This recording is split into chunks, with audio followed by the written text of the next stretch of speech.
happy little games. Shoot 'em ups have always been one of my favorite genres since I stumbled across Space Invaders in the arcades back in the late 1970s. I was also a huge Star Wars geek, so I'm sure that also played a part in wanting to be able to blast those invading aliens back to where they came from. While many clones and imitators came along after the monumental success of Space Invaders, a different spin on that style of game was introduced in the early 1980s that would be classified as the tube shooter. One of the best sprite-based tube shooters to ever come along was Gyruss. This shoot-'em-up space adventure featured fantastic graphics and an excellent soundtrack to boot. What controversy with Konami resulted in the development of this game? What two arcade games were the inspiration for this title? So make sure your seatbelt is tight and strap in for the ride, because this is the history of Gyruss. The year is 1982 and Konami's arcade shoot-'em-up Time Pilot is blasting its way to the top of the charts. The game was designed by Yoshiki Akamoto, who had developed the game in secret as his bosses wanted a driving game instead of a space shooter. He instructed his team of 5 people to work on the shooter, with the driving game being programmed in the background. Whenever his bosses at Konami came around, he would whip out the driving game and make it seem as if that was his priority. He would work from 8 a.m. and stay until 5:30 a.m. just to complete both games, with getting only a few hours of sleep a night. When Time Pilot was complete, he revealed it to his bosses and tensions were extremely high, to the point where Mr. Akamoto almost lost his job.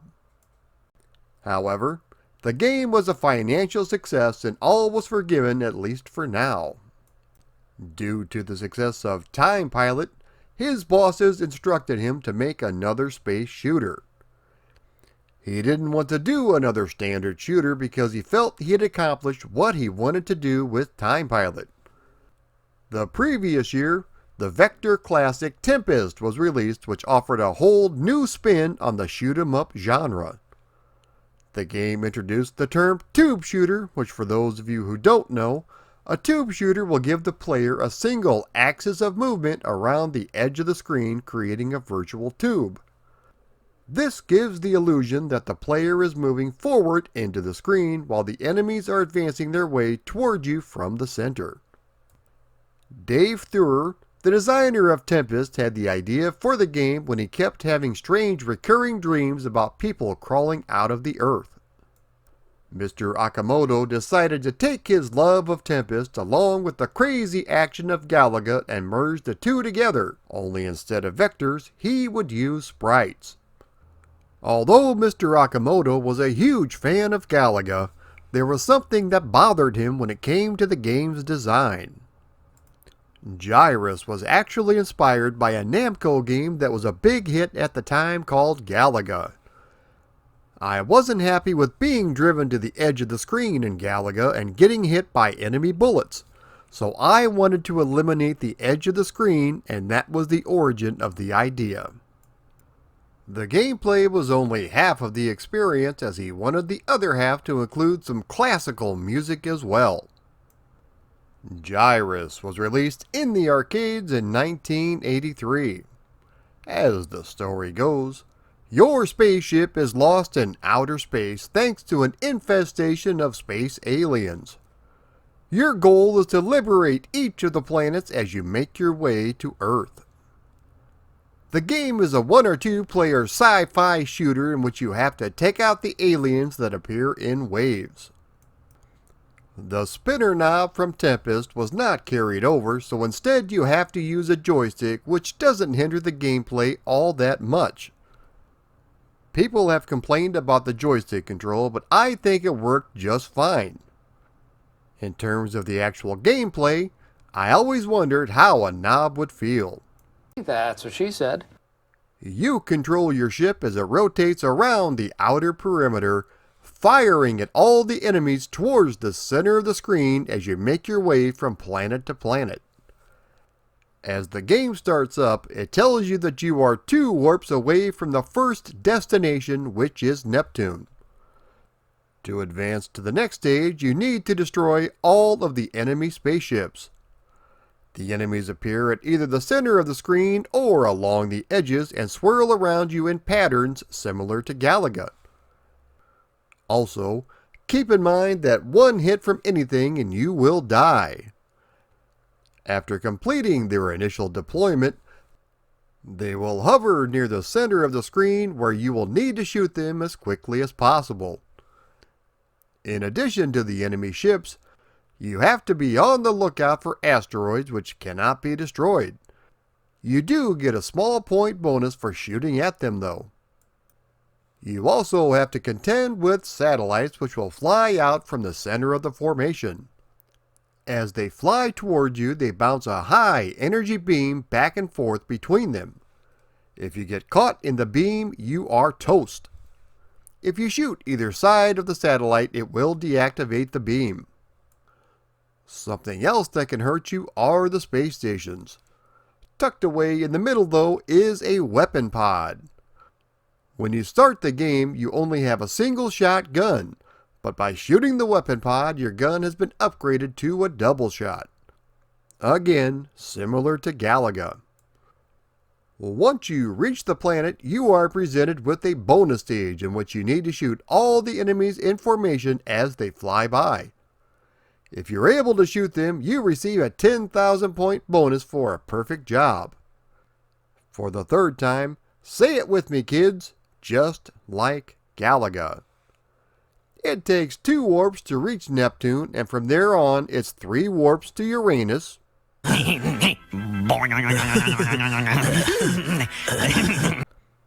Saturn, Jupiter, Mars, and finally Earth. After completing Earth, you head back to Neptune with the speed cranked up to 11. After this, the game repeats at a higher difficulty.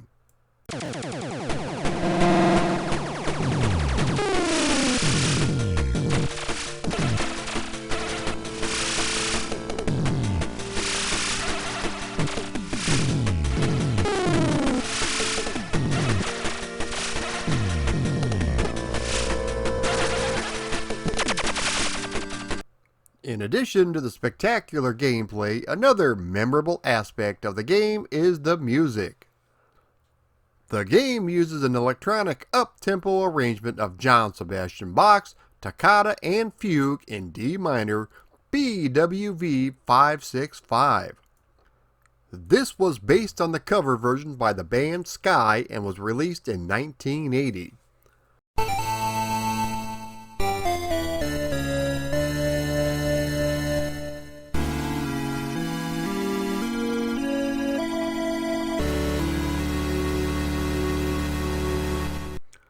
The game also used stereo sound, which was achieved by utilizing discrete audio circuits. If the music sounds familiar to you, it's been in a number of movies such as 20,000 Leagues Under the Sea, and the one I knew it from, which was The Phantom of the Opera.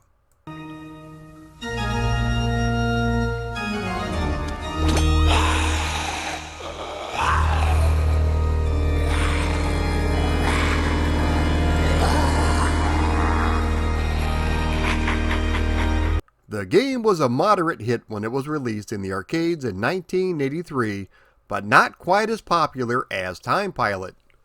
We did receive a handful of conversions, and as always, I will cover them at the end of the video.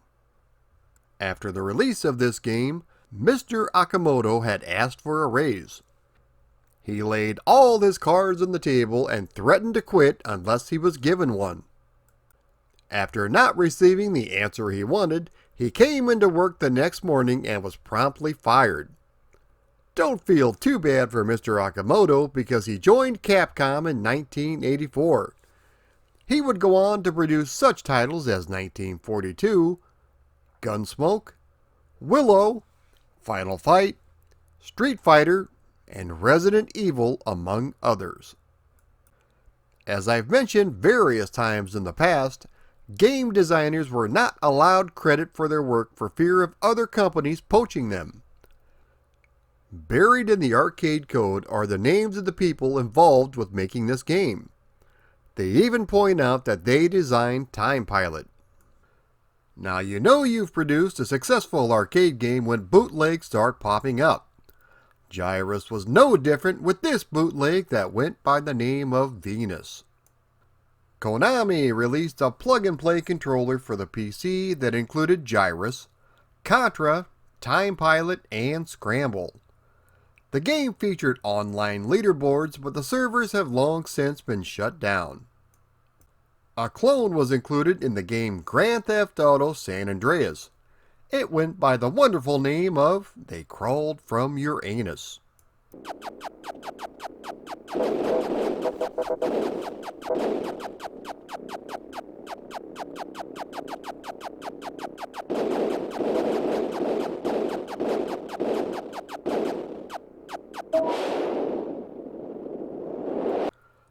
Contra Legacy of War for the PlayStation also had a hidden Gyruss clone.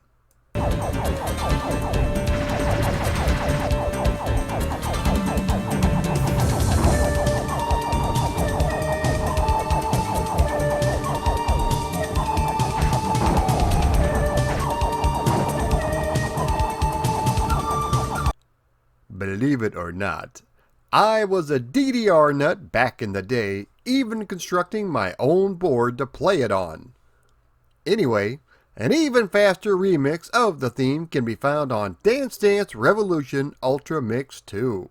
100 combo!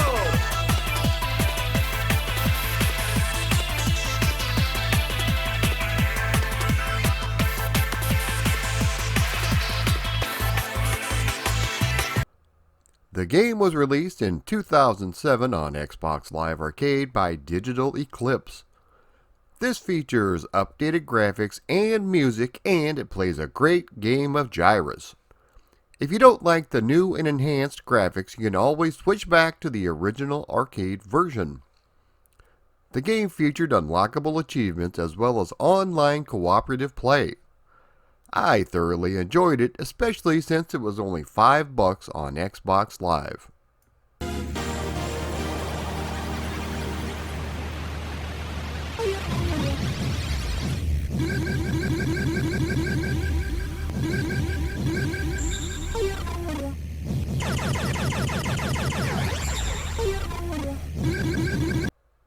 The documentary Cannon Arm and the Arcade Quest revolves around current record holder Kim as he attempts to set a new world record on Gyruss. I haven't seen this as I couldn't find any place to stream it, but it did get rave reviews. After these messages, we'll be right back. Space games. And there are space games. Now, there's Gyruss, hot from the arcade. Nothing moves like Gyruss. In planet-by-planet galactic warfare, you're attacked by enemy ships, satellites, and meteors in a relentless search for Earth. Then more enemy ships, more satellites, more meteors. Now you can buy Gyruss and James Bond 007 for these video and home computer systems. Parker Brothers. Yes, those same Parker Brothers who gave us Monopoly and the Ouija board released a handful of conversions back in the day. To be completely honest, they all turned out pretty well. The first up is the Atari 2600 version. Graphically, the game doesn't look too hot with very basic visuals, not a lot of color, and quite a bit of flicker. However, once you dig beneath the surface, you'll realize that it plays a pretty good game of Gyruss even though it might not look like it. All the enemy attack patterns from the arcade are included, as well as satellites, asteroids, and chance stages. The music is also really good, especially considering it's running on an Atari 2600, although there isn't any sound effects. Nothing queef-worthy by any means. The game itself is also a bit on the easy side, so you might want to play it on the harder difficulty.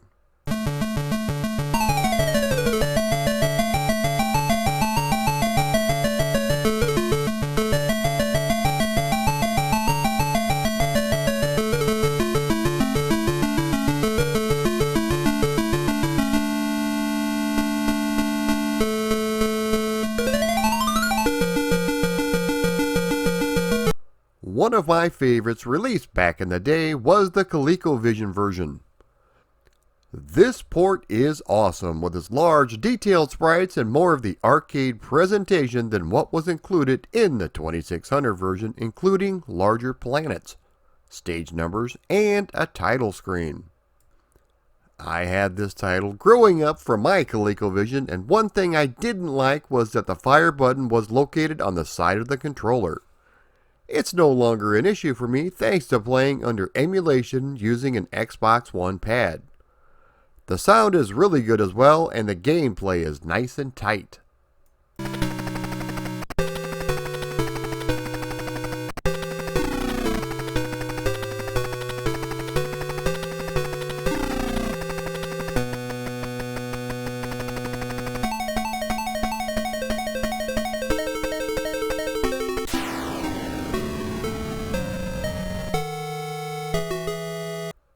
The Atari 5200 and the 8-bit computer lines are pretty much identical.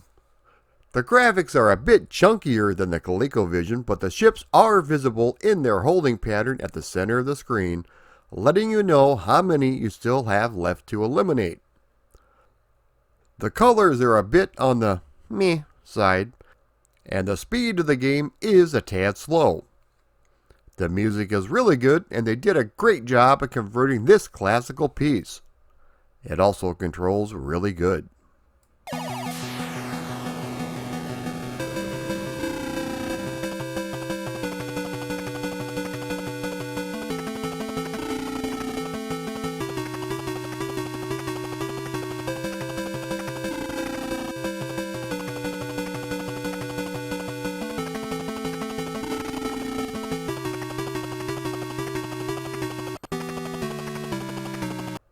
There was actually a second version of Gyruss in development at the same time that was 2 weeks away from being completed. Programmed by Anthony Weber, this was released on the internet a while back and it looks much better than the version we received. Apparently there was a falling out with Parker Brothers over a verbal agreement, which is why this version was never finished and released. Strangely enough, screenshots from Mr. Weber's version did appear on the box for the 5200 version.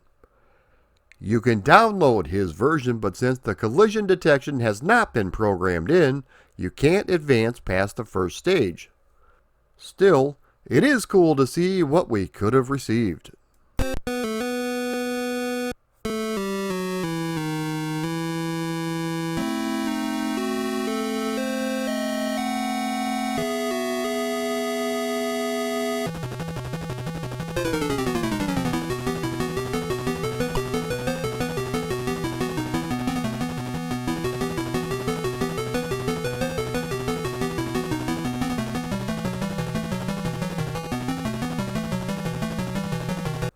One of the earliest games I had for my Commodore 64 was Gyruss.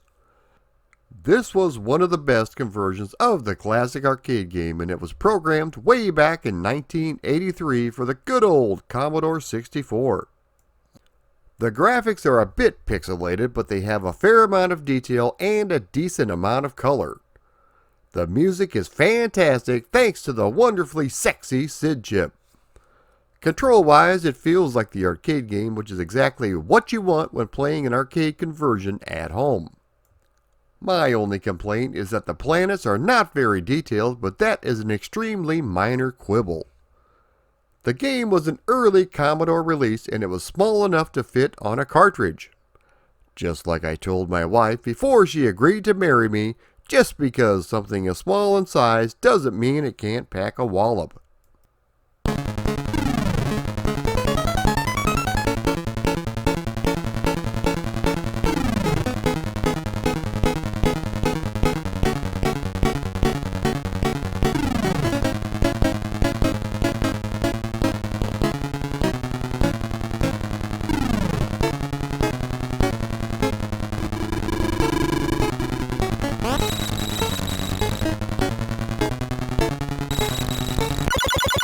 The Spectrum was set to receive its own version, but it was canceled during development. It was leaked recently and it turned out pretty well. The graphics are not very detailed, but they do move around at a fairly brisk pace. Unfortunately, there is no audio. The controls are decent, so I wonder why this was never finished. The NES received basically Gyruss 2.0. The original release was in 1987 for the Famicom Disk System in Japan, and in cartridge format for the NES in 1988. This featured improved graphics, better music including extra songs, new enemies, extra stages, with the stage count having been upped from 24 to 39, where Pluto finally gets a little bit of lovin' and the big bad sun. We get a full cinematic opening and an actual ending, which is a lot more detailed on the Famicom version. Mini-bosses and regular bosses at the end of each planet are something else you now have to contend with. The satellites still provide you with double guns and bonus points, but you also get a powerful super blaster which deals out a whole lot of damage. There's also smart bombs and extra lives. The Famicom version also includes better music over its NES counterpart. Thanks to the ROM hacking group Stardust Crusaders, we now have an English translated patch for the Famicom disc version, so download it and give it a try if you haven't already.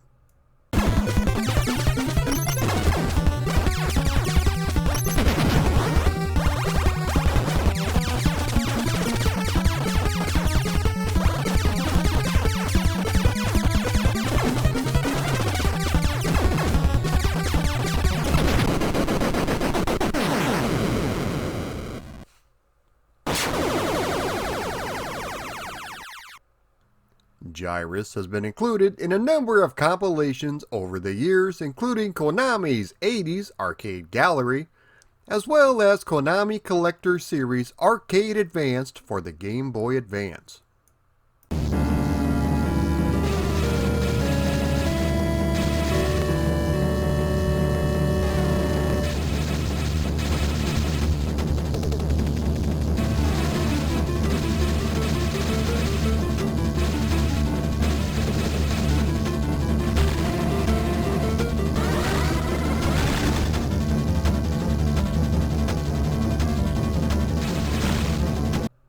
There weren't a whole lot of tube shooters that come along, but Gyruss is pretty close to the top in my opinion.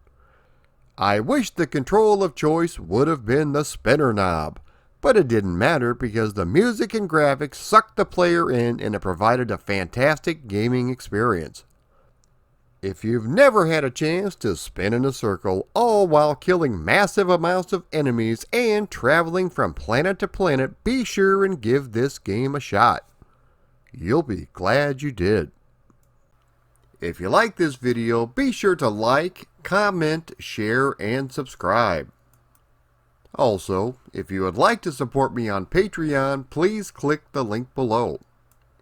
If you would like to contribute but not sign up for my Patreon, you can always click the donate button up above. Thanks everyone for watching.